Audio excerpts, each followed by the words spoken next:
Hey, good afternoon, everybody. Um, Welcome back to this very special Starship live stream. Where SpaceX has basically given us the answer we've been waiting for a very long time now.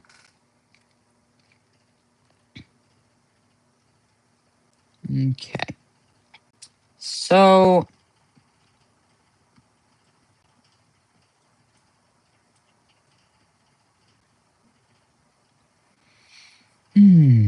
okay, so let me find the post from SpaceX. SpaceX. Alrighty. Okay, so I was just taking a look on X earlier, and I saw this post from SpaceX. Um, it reads Starship's ninth flight test and subsequent vehicle test campaign career reminders. Success comes from what we learn, and even the harshest lessons offer opportunity. A technical summary of the investigation from Flight 9 and Ship 36's static fire anomaly can be found here. We will be reading those in a second, but we have one thing right above that post. The 10th test flight of Starship is preparing to launch as soon as, drum roll please, Sunday, August 24th. That's next Sunday. We're going for flight next Sunday. So if you've been keeping up, I certainly have. I just haven't been posting for a bit because school did just start back up for me. So I am just all over the place with these posting schedules and stuff. So from what we know,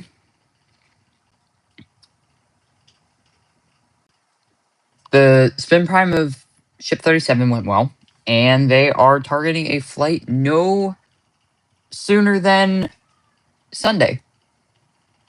So, yay.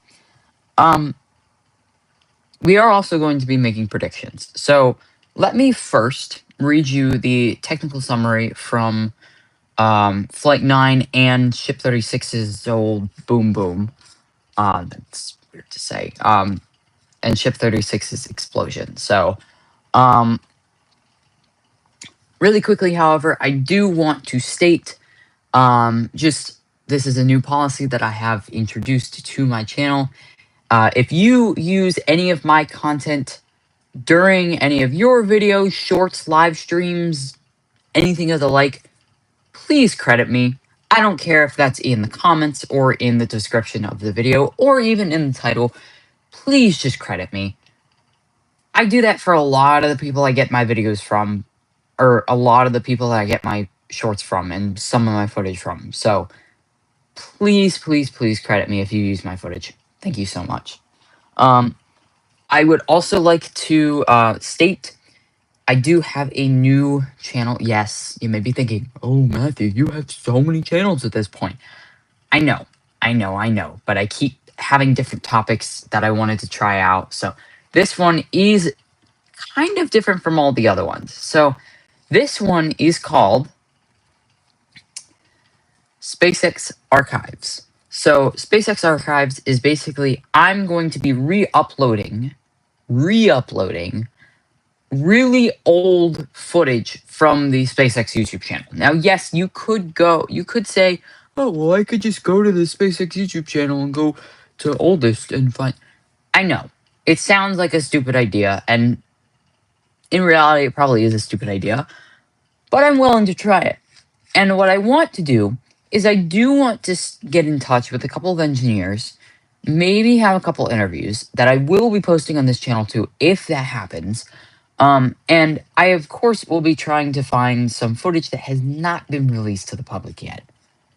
Which, that'd be pretty nice. Having, like, not seen before footage or images of old SpaceX stuff. So if you would like to see some of that old stuff, the first video I posted on that channel was from 16 years ago. So I really hope you guys enjoy all of that. And yeah, so let's just go ahead and get started with this this technical summary, shall we? So of course you just go into SpaceX's all we have to do is go into that post, and then we just have to click on the updates link that they have put inside of their post, and we will be reading this. So let's go ahead and start off with Flight 9, and then we'll get into Ship 36 and all of that. So on May 27th, 2025, Starship's ninth flight test successfully lifted off at 6:36 p.m. CT from Starbase, Texas. The flight test began with the first Super Heavy booster to be reflown, starting up successfully and completing a full duration ascent burn with all 33 of its Raptor engines before separating from Starship's upper stage in a hot staging maneuver. During separation, Super Heavy performed the first ever deterministic,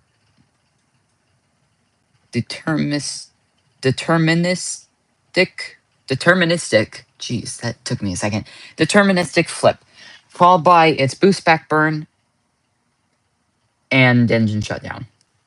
So, after completing the boost back burn, Super Heavy flew at a significantly higher angle of attack than previous flights during the descent back to Earth.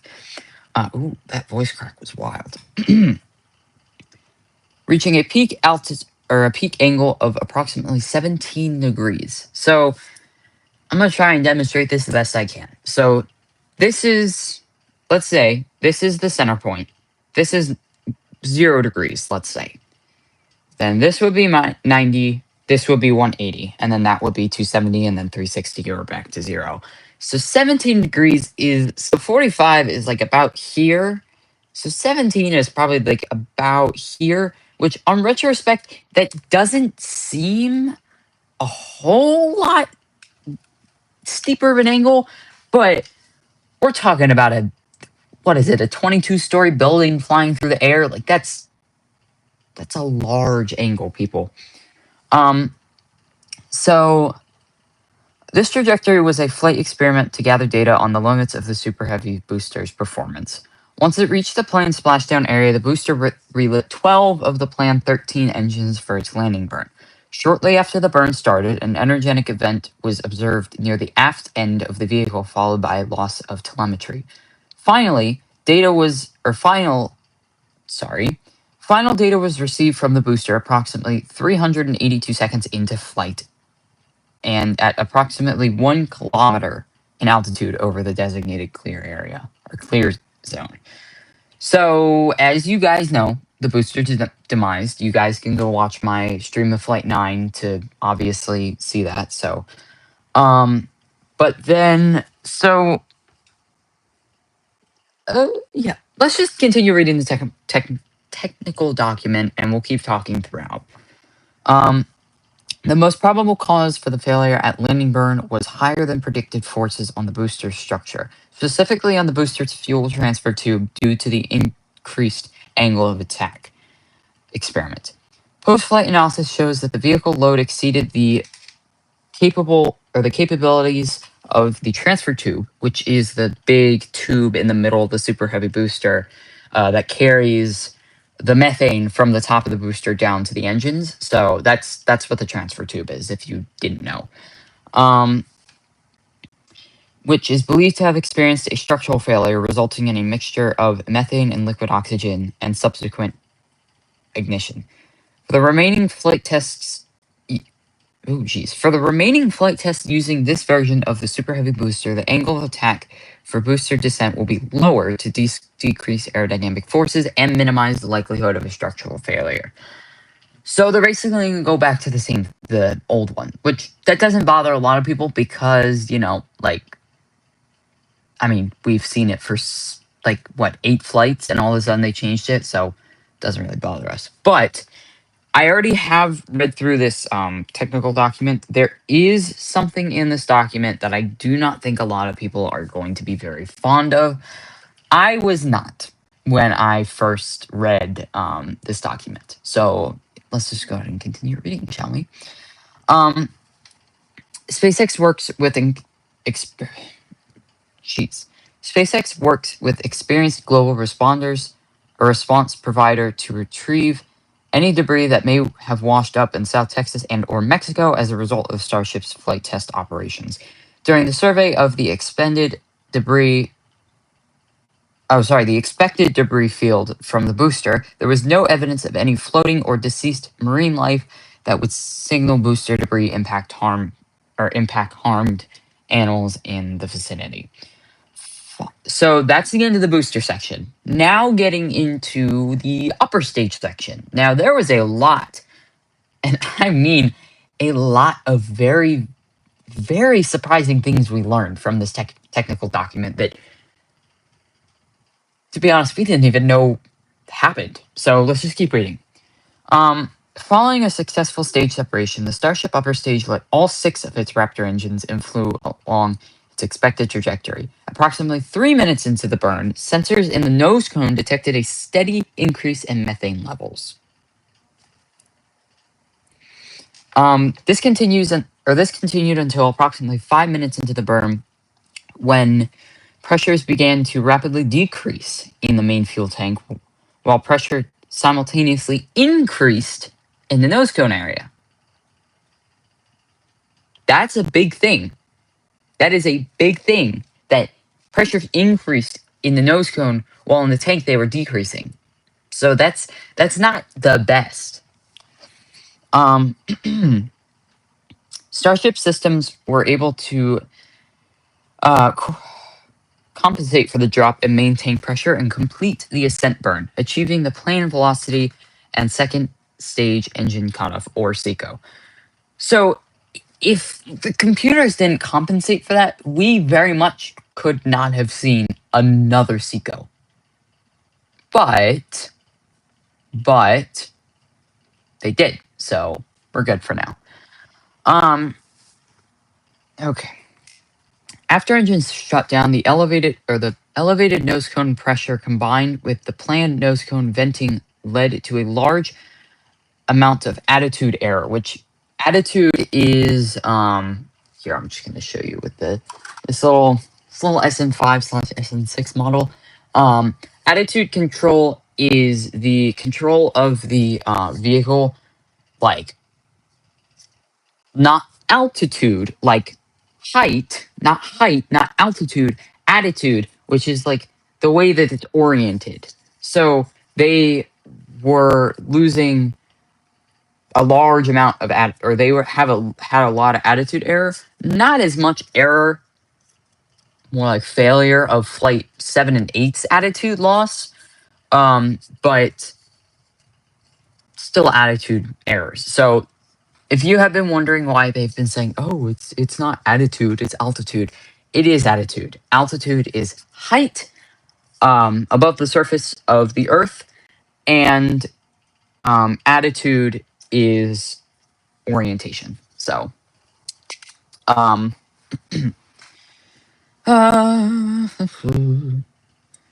which continued to build up until the vehicle's automatic fault systems disabled the nose cone venting. The altitude error was resolved in the ship automatically skipping the attitude error resulted in the ship automatically skipping the payload deployment objective, which was also unable to be completed as the higher nose cone pressure resulted in adverse loads on the mechanism responsible for opening the payload bay door. So that is a thing. The payload bay is not pressurized. So if you have tank pressures and then nose cone pressures, nose cone is not pressurized. It's the same pressure as what it is out in vacuum. So if you have, that's why all the air rushes out of a spacecraft. If there's a hole in a spacecraft and you're in space, that's why the air rushes out. Because there's no pressure keeping it in. It's just, so Um, so when you have no pressure, but also high pressure, your mechanisms aren't going to work properly. So hopefully on this flight, nothing goes wrong per se, and they can actually open the payload bay door, because they do state how many Starlink simulators in the flight, like document thing, whatever they call it. So we will be reading that also before we get into predictions, because I have some good ones for this time. So, okay. The vehicle was able to gradually decrease its attitude error using reaction control thrusters until nose cone venting was re-enabled as planned. Roughly 40 seconds after nose cone vents were re-enabled, onboard cameras showed liquid methane entering the nose cone, and temperatures on multiple sensors and controllers start dropping. So that leak was a full-on methane leak. Like, there was methane in the nose cone, which is not, that's not good. That's really not good. SpaceX, I skipped ahead.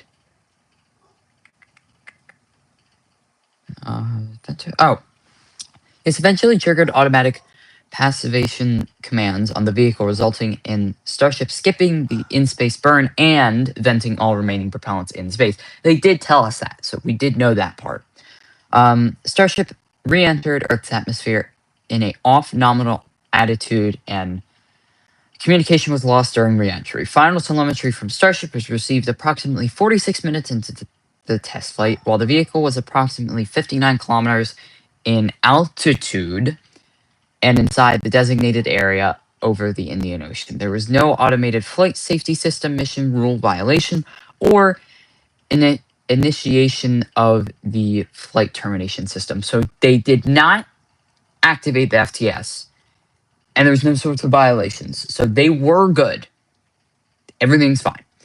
SpaceX led the investigation efforts with oversight from the FAA and participation from NASA, the National Transportation and Safety Board, and the United States Space Force. The most probable cause, or the probable root cause for the loss of Starship upper stage, was traced to a failure on the main fuel tank pressurization system. Oh my god, let me try that again. Was traced to a failure on the main fuel tank pressurization system diffuser. Cameras inside the vehicle showed a visible failure on the fuel diffuser canister, which is located inside the nose cone volume on the forward dome of the main fuel tank. While pre-flight analysis did not show a predicted failure, SpaceX engineers were able to recreate the failure using flight conditions when testing at our testing at our facility in McGregor, Texas. So they did test this at McGregor, which is good to know. To address the issue on upcoming flights, the fuel diffuser has been redesigned to better direct pressured gas into the main fuel tank and substantially decrease the strain on the diffuser's structure. The new design underwent a more rigorous qualification campaign, subjecting it to flight-like stresses and running for more than 10 times the expected service life with no damage. So that was Flight 9. Now on to our favorite little exploding ship, Ship 36. Let's figure out what happened with him. Or them. Whatever. I always call them or her because, or him or her, because in my eyes, they all have whatever. On Wednesday, June 18th at approximately 11 p.m. CT, the Starship Ship 36, preparing for the 10th test flight, experienced an anomaly while on the test stand at Starbase. The vehicle was in the process of loading cryogenic propellant for a 6-engine static fire when a sudden energetic event resulted in complete loss of Starship and the damage to the immediate area surrounding the stand. As we knew, As is the case before any test or launch, a safety zone was maintained around the test site and all hazards remain within the safety zone. There were no reported injuries or safety violations, which basically means there was a zone around the site that had no people. So nobody got injured, nobody got hurt, no safety violations were violated, or no safety requirements were violated. So all of that was good. So that was, I mean, this whole Ship 36 thing with Ship 36 exploding, that wasn't good. But the fact that they maintained that safety zone was nice. The most probable root cause was identified as an undetectable or underscreened damage to a composite overwrap pressure vessel, or COPV, something we have heard a lot recently. In Starship's payload bay section, a COPV in Starship's payload bay section which failed and resulted in a structural failure of the vehicle causing subsequent propellant mixing and ignition. The COPVs in the payload section store gaseous nitrogen for use in 1 second, just looking at something. This scratch? No, that's not a scratch. Okay, just making sure. There was a couple lines, just trying to make sure that they weren't scratches. I don't think they're scratches. Yeah, that should be fine. Okay. Environmental control system. Okay.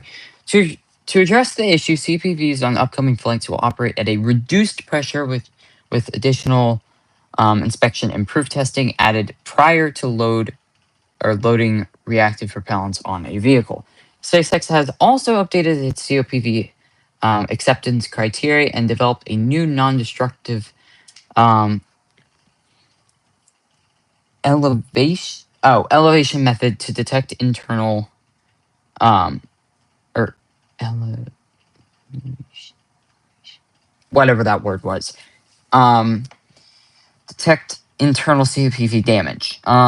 New external covers are also being added to the COPVs during their integration, adding an additional layer of protection and visual indication of potential damage. Every lesson learned through both flights and ground testing continues to feed directly into designs for the next generation of Starship and Super Heavy. 2 flights remain with the current generation, each with test objectives to expand the envelope on vehicle capabilities as we iterate towards fully and rapid reusability. So, yeah, that's what happened on Flight 9. So good to know that we finally know what happened on that flight. So let's now get into the launch summary, or what they are planning. So let me find the thing. There. Okay. Oh Lord. Oh Lord. Oh Lord. Okay.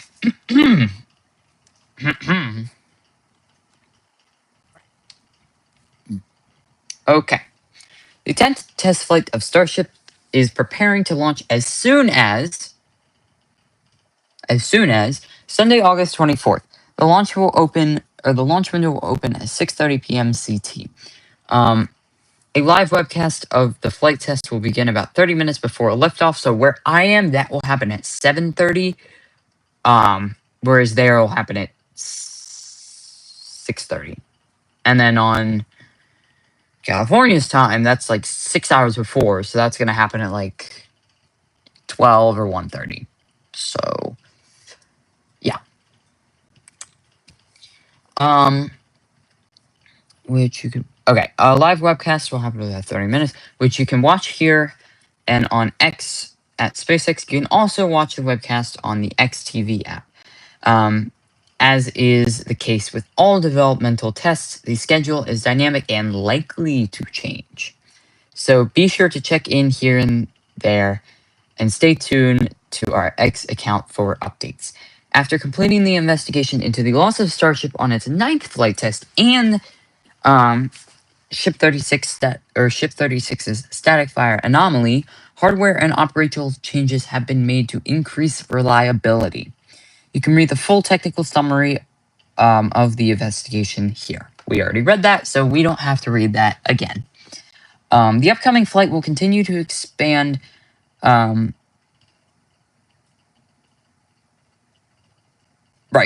We'll continue to expand the operating envelope on the Super Heavy booster, which multiple landing burn tests planned. It will also target similar objectives as previous missions, including Starship's first payload deployment and multiple reentry experiments.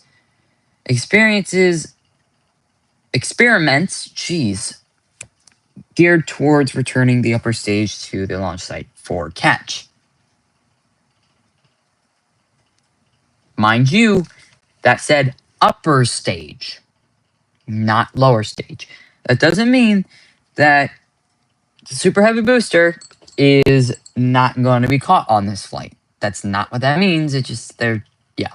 So, the upcoming flight will...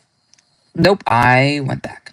The booster on this flight test is attempting several flight experiments to gather real-world performance data on future flights, flight profiles, and off-nominal scenarios. The Super Heavy booster will attempt these experiences. I keep saying experiences. Experiments while on a trajectory to an offshore landing point in the Gulf of America and will not return to launch site for catch. Which is meaning we will not get a catch again this flight. Which, to be honest, a lot of people were expecting. I have a feeling that they are trying to get rid of the second gen booster, and they have no reason whatsoever to catch the booster when they're just going to scrap it about like a couple days after. So they have no point in catching the booster again. So they are just... Okay. So they're just going to continue on with expending the boosters, and then they'll probably do one or two expansions of the V3 booster, and then they'll actually go for catch on that V3 booster. So, let's go ahead and continue. Following stage separation, the booster will flip in a controlled direction before initiating its boost back burn. This maneuver was demonstrated for the first time on Flight 9 and requires less propellant to be held in the reserves, enabling the use of more propellant during ascent to enable additional payload mass to orbit. The primary test objectives for the booster will be focused on its landing burn and will use unique engine configurations. One of the three center engines will... Oh my god. I'm tired. I just got back from school like 3 hours ago. So I know that sounds like a long time, but school just ended for me. Like, for the week, at least. Not, we just got back in school like a week ago and we're already done. Anyways, one of the three center engines used for the final phase of landing will be intentionally disabled to gather data on the ability for a backup engine from the middle ring to complete a landing burn. The booster will then transition to only two center engines for the end of the landing burn, entering a full hover while still above the ocean's surface, followed by shutdown and drop into the Gulf of America. So it's not going to target a soft splashdown, it will target a hard splashdown. Sort of. Continuing onwards. The Starship upper stage will again target multiple in-space objectives, including, but not limited to, the deployment of 8 Starlink satellites similar in size to next generation Starlink satellites. The Starlink simulators will be on the same suborbital trajectory as Starship and are expected to demise upon entry. A relay of a single Raptor engine while in space is also planned. Yay. The flight test includes several experiments focused on enabling Starship's upper stage to return to launch site. A significant number of tiles have been removed from Starship to stress test the vulnerable areas across the vehicle during re-entry. Multiple metallic tile options, including one with active cooling, will test alternative materials for protecting Starship during re-entry. On the sides of the vehicle, functional catch fittings are also installed and will test the fittings' thermal and structural performance, along with a section of the tile line receiving a smoothened and tapered edge to address hotspots observed during Starship's reentry on Flight 6. Um, Starship Starship's reentry profile is designed to intentionally stress the structural limits of Starship's upper stage's rear flaps while at the point of maximum entry dynamic pressure.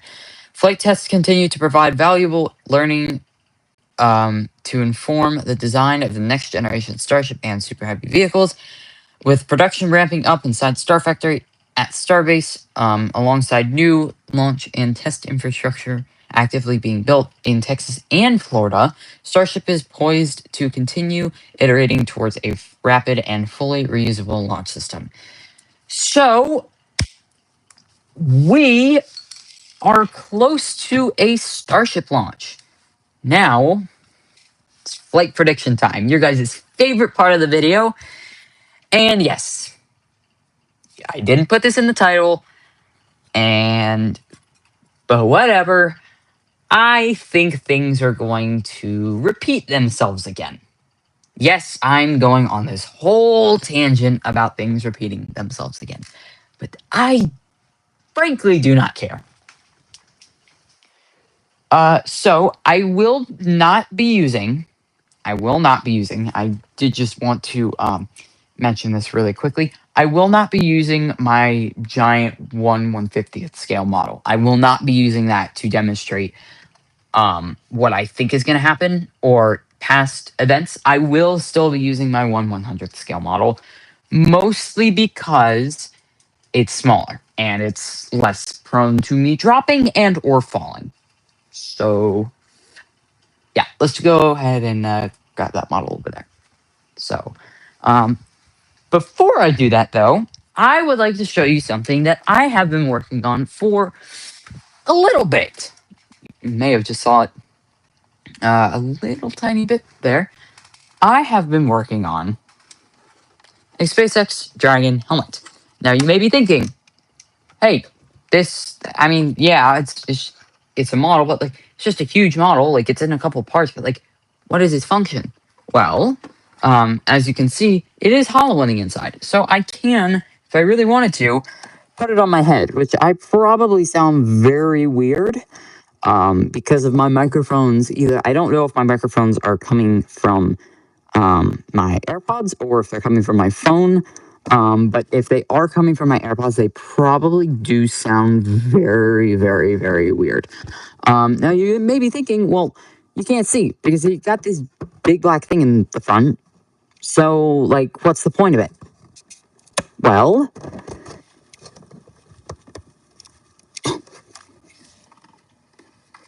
that's supposed to be cool. Hold on.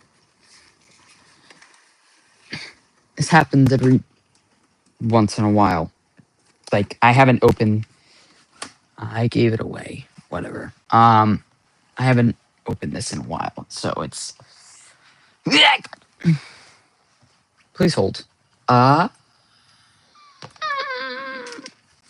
Maybe I should have let the spray paint dry a little bit more. Let me just go ahead and try and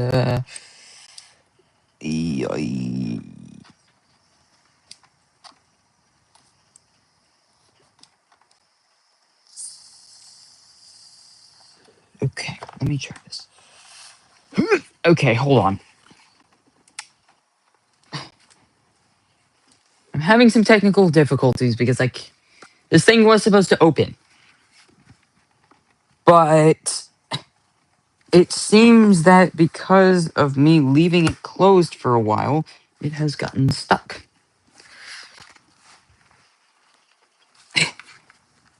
I can feel it. It is opening, but it's not opening all the way. So let me just shove my X-Acto knife in there and just try and cut away some of that excess spray paint that may be causing it to not open.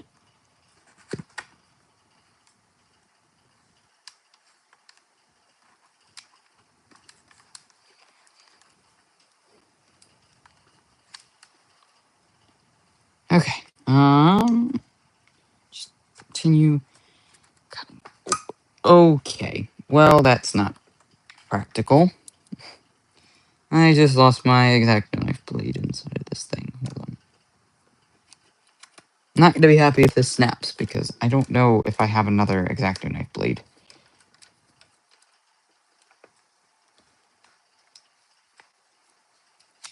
There we go.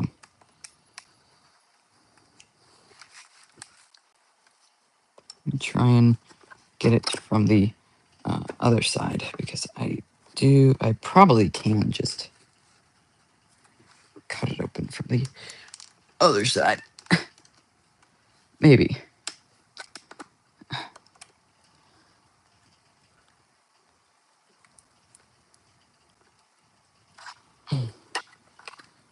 Okay. I got it.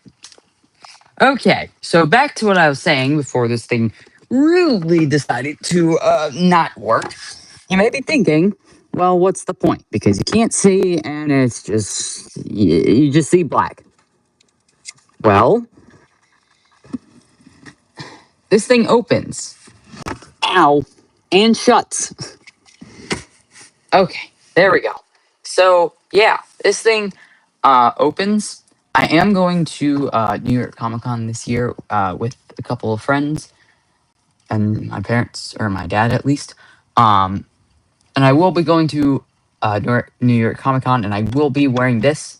I am in the process of getting an actual visor and not just this big hunky black piece of plastic. So I will let you guys know when that comes in, and I will make a quick short about that when I do end up making that and getting it. So yeah, stay tuned for that. So this is what I have been working on recently. So yay! So anyways, now back to predictions because I know that's probably why half the people who are going to watch this video clicked on this video. So, well, stream, but whatever. Okay, so we're going to leave the tower alone for a little bit because really we won't need the tower this time. Last time we needed it because of the oh, dang it, just broke one of the grid fins again. Don't make your grid fins out of PLA, or just don't use this as often as I do, because these grid fins are not the best. I did also make these out of PLA carbon fiber, which are not the best material by chance to be printing these out of, just because PLA carbon fiber infused is way more, like fragile and like not as bendy than normal plastic and more normal PLA. But who cares at this point? Who cares? So, yeah, so I'm assuming that these predictions are really the only reason you have probably ever clicked on the stream and or video. So let's just go ahead and start with them right now. So I have a very good feeling that the launch schedule, knock on wood, yes, my desk is made of wood. It's black wood, but it's still wood.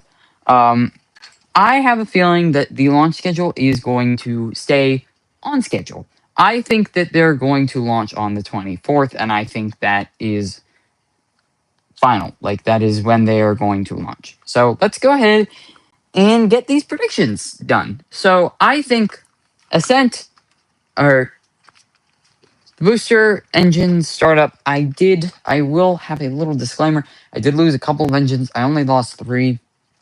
Oops. Um, I think it fell or something. I don't remember what happened. Who does?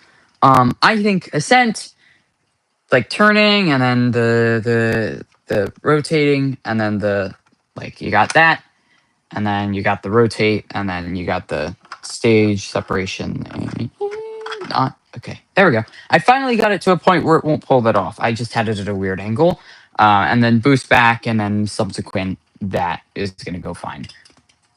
Oops. We don't really need that anymore. I do think that this is just gonna come down, and I think it's just gonna splash down. Like I highly doubt that it's not going to, especially with a different angle of attack. I think it's just gonna splash down fine. So booster is not very much to talk about. Really, there isn't very much to talk about this flight in general. Mostly just because I believe that history is going to repeat itself, and I think that we are just going to have a flight 4 2.0. I think the ship is going to make it through reentry, maybe a little bit of burn through. I'm not sure. I hope not. It didn't really affect it last time, but whatever. I think the ship is going to do fine. I think it's going to re-enter, and I really do think that it's going to just be okay this flight. So, I think everything's going to go flawlessly as I knock on the wood again because yeah, I think it's going to go fine. Let me know down in the comments what your guys' predictions are, and yeah. So I don't remember if I showed you guys this or not, but I did. I did get models for the V3 booster. This one is. I don't have the other sections. I just have this top section. So thank you to the guy on Twitter or X, if you want to call it that, for sending me those models. And yeah, I hope you guys have a great weekend and an even better next week. I hope you all the best in whatever tasks or things that you are going through or dealing with. Um, if you like the tech side of things, but aren't really a space fan and more like phones and iPads and Macs and techs and AI and all of the things, teardowns, all that, go check out my other channel called iDirect. I will be linking that also in the description, maybe if I get around to it. I'm really bad at linking things in the description, so I probably will forget, but if I do, I will just pin it at the top comment or just search iDirect on YouTube. Like the letter I, no space, and then direct. iDirect. Because I direct you. Yeah, you get it. So if you want to see old phones, iPhone 4s, slightly newer iPhone 5s, and the review or the couple little review of my MacBook Air and just some other tech stuff, Apple TV stuff, Vision Pro stuff. I do not have a Vision Pro. Apple Watch stuff, iOS 26 stuff. Go check out that channel. It is brand new. I mean, I started a little bit ago. It is brand new, and I really hope that you guys enjoy all the content on there. I will be doing stuff when the iPhone 17 comes out. I'm very excited for that. Thank you all so much for watching. Have a great weekend. Have a great rest of your day. Have a good rest of your night if you're watching this later on. And let me know in the comments whether you're excited for Starship Flight 10 or you kind of just like, I mean, it's just another flight. I don't really care, which I doubt that half of the people watching this video are going to be like, yeah, that. But thank you all so much for watching. I will see you guys next time. This has been Matthew from Space Exploration, and I will see you guys in the next one. Peace.